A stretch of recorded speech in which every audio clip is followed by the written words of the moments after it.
It's time to talk new monsters added in the brand new supplement by Riot Games / Legend of Runeterra / D&D / D&D Beyond, Beasts of Bilgewater. This is Chapter 4 of the new Dark Tides of Bilgewater release. And there's some pretty cool monsters in here. And if you are a big League of Legends fan and you wanted to have stats in 5th edition by the people who make it of Miss Fortune and Gangplank, then guess what? You will. If you want to see what that is, stay tuned. New monsters. What's going on, folks? Ted from Nerd Immersion here. And I did just want to address, sorry for like the really doldrum start of the last video. I needed coffee, first of all. 2, I was really worried about what it might mean for the potential, and there's still more discussion to be had on this, of what it means to have League of Legends essentially and D&D crossing over. And I was worried originally that could be a bad thing, like bad things could come from that. But upon reading through what I've read through thus far, I honestly don't think that's the case. More content is always great, and this is high quality stuff done by a team who are known for excellent work. And, well, the product speaks for itself. But that's enough of me gushing about it. Let's jump in. So, you can see it says Misfortune and Gangplank. I'll be up front too. I know jack shit about League of Legends. I played it one time. It wasn't for me and I quit. I know League of Legends characters primarily from going to Comic-Cons and just needing to know who people were when I was doing photography at conventions and that kind of a thing. So you just sort of learn who the people are. Anyway, first up we have an Abyssal Eye, which, first of all, it's got a big central eye. I immediately think Beholder. Turns out it's an aberration, so that kind of makes sense. It's a fish-like, monstrous fish-like aberration with razor-sharp teeth and a single violet eye in its skull. So, born in the deepest and darkest trenches of the sea, they hunt closer to the surface of the ocean than most sea monsters. They have powerful leaps, and they are incredibly territorial. Sounds kind of like an undersea Beholder. Does have blind sight, and it's it has a swim speed primarily, a very limited move speed on land. It can't be surprised due to its vigilance. It can breathe underwater, has a bite attack, and it has 2 unique abilities. The Evil Eye uses its eye to create an aura of fear. Each creature in a 30-foot cone must succeed on a DC 13 Wisdom save or be frightened for a minute, and they can repeat that save at the end of their turns. Or Go Fish. It uses an action and leaps from the water and lands at another point in the water up to 30 feet away. This path must follow a straight line. During this leap, it can make a bite attack. It can make a bite attack one target in its path. Oh, there's a little typo here. During this leap, it can make a bite attack one target in its path, against one target in its path. If the attack is successful, the target is grappled at DC 13 and carried by the Abyssal Eye to its landing point. Until the grapple ends, the target is restrained and it can't use its bite on another target. So that's actually a unique concept of like you're swimming along and it bites someone and then it's jumping, grabs them and keeps bringing them. That's a great way to split a party. I like it. Plus the art is super cool. And it's challenge rating 3, so you could throw this at a pretty early party. These would be great to throw in like a Salt Marsh campaign. Next up, we have a Bark Beast. Again, I'll also say, because I know nothing about League of Legends, I don't know if there's some greater lore or something tied to these creatures. I just don't know. This looks kind of like some sort of tree monster. It is undead, though, surprisingly. Undead servants from petrified bark and necrotic mists. They are spawned by the harrowing to consume the souls of the living. Okay. Vulnerable to fire and radiant. Well, you're going to have a bad day, friend. Resistant to bludgeoning, piercing, slashing from non-magic attacks. Resistant to poison and necrotic damage. Don't know why those 2 aren't bundled together in one line. Again, it's a new product, but immunity to exhausted to poison condition. Has pack tactics. Has Soul Feast, which is a new ability. When it reduces an enemy to 0 hit points, it gains 5 temporary hit points. And Life Drain is its primary ability. It does 2d6 necrotic damage. Target must succeed on a DC con save or have its hit point maximum reduced by an amount equal to the damage taken. Those are down. It's reduced until it takes a long rest, and it gains, and if it dies, if it hits 0 maximum hit points. We've seen life drain on other things like shadows and specters and things. All right, Dragon Shark. This is the one I'm most excited for. And guess what? That's the one we don't have art for. Guys, how are you going to do me like that and not have a Dragon Shark art? Cousins to aquatic dragons, dragon sharks are massive creatures with poisonous fin rays that prowl the shores of Bilgewater. Right, they are huge size. They are considered to be a dragon. And they have blind sight, water breathing. They can only breathe underwater. They have a bite attack that does 3d10 piercing damage, and the target must make a DC 15 strength check or be thrown 20 feet in a direction of the shark's choice. I guess it's kind of ragdolling them. And then it has its fin rays that do 3d10 plus 6 piercing damage. Target must make a DC 15 con saving throw or take 66 poison damage on a fail, half on a success. It's cool. I was hoping for like a breath weapon. I don't know. I thought it would be cooler. So now I'm less upset about the lack of art, but I do still kind of want to see what it looks like. You have an Ironback. Again, no art for this guy. Tanky turtle-like humanoids that sell their impressive destructive capabilities to the highest bidder. Okay, so this is actually a humanoid. It can breathe water and air. It is a siege creature, so it deals double damage to structures and objects. Has a slam attack, so it's kind of almost like a Warforged, it seems like. 2d6 plus 2 bludgeoning. Has a harpoon. This is good because I'm always looking for good harpoon rules in 5th edition. You can shoot it out at somebody and use it to grapple them and pull them. So this is 2d6 plus 4 piercing. If the target is large or smaller, it must succeed on a strength contest against the Ironback or be pulled 20 feet towards the Ironback. Okay, so that's, I guess the strength contest, I guess that's like I'm assuming like a post-strength checks.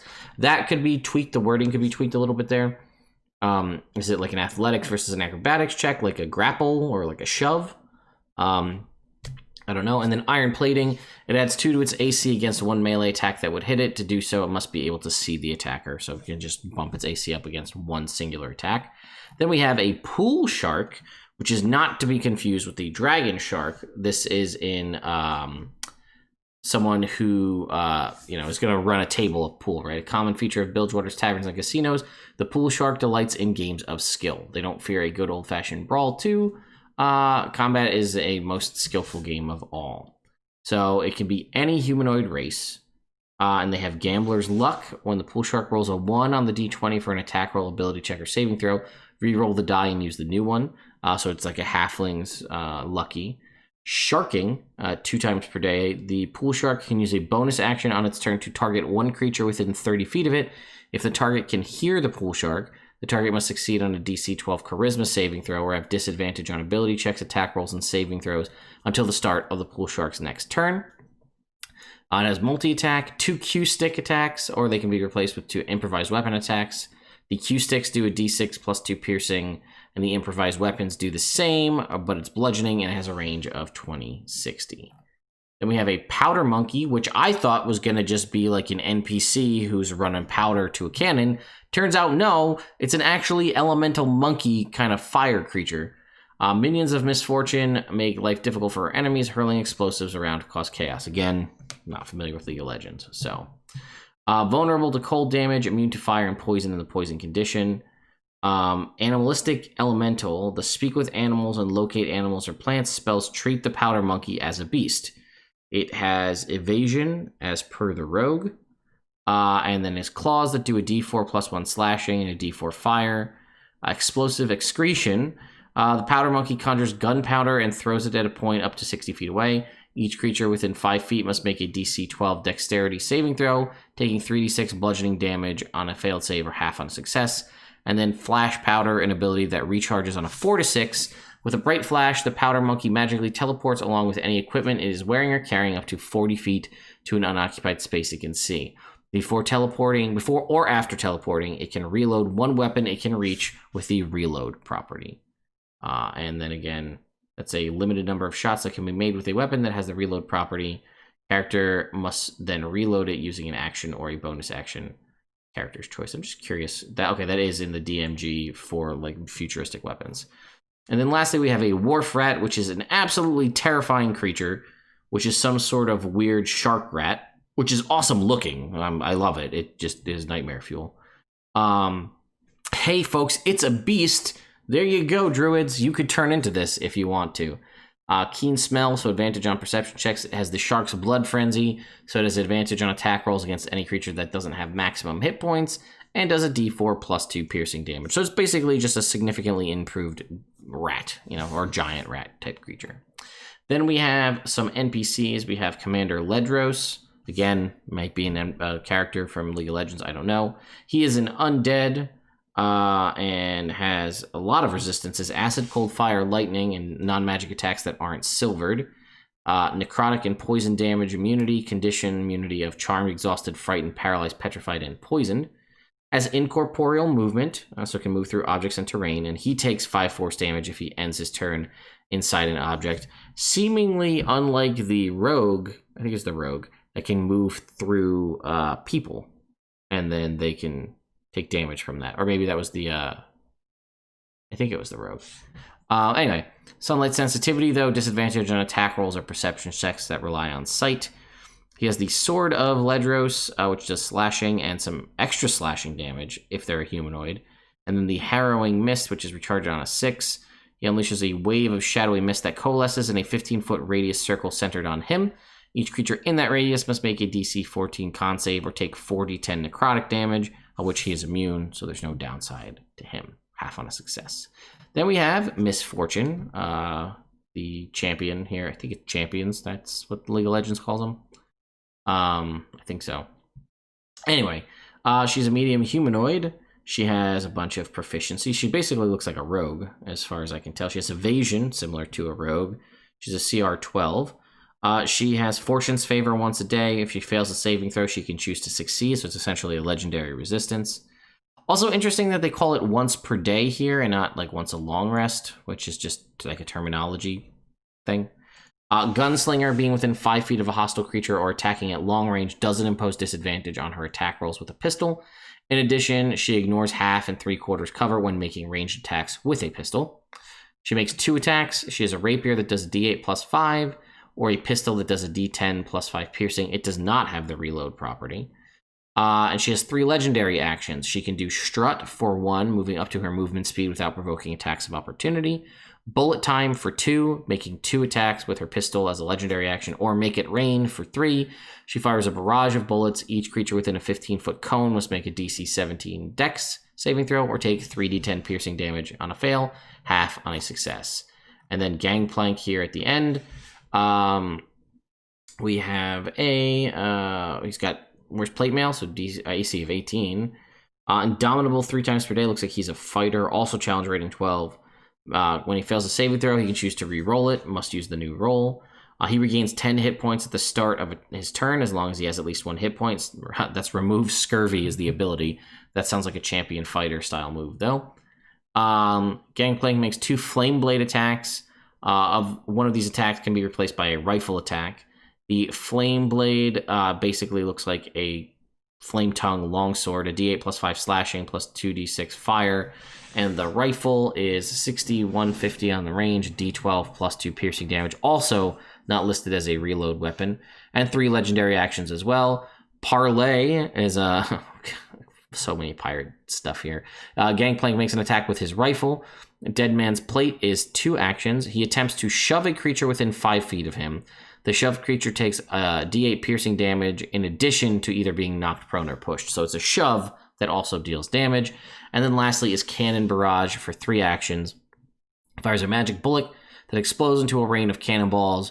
He chooses a point within 60 feet of him, and each creature in a 20-foot radius sphere centered on that point must make a DC 17 Dex save. On a failed save, they take 2d10 bludgeoning damage and are knocked prone. On a successful save, they take half damage and are not knocked prone. So that is all of the new monsters. I think one of the clear winners for me is the Wharf Rat, mostly because we have the art for it. And I don't feel like this image would have translated if we didn't have art for it. I like the Powder Monkey. It's another elemental. Again, I like that this can be turned into by a...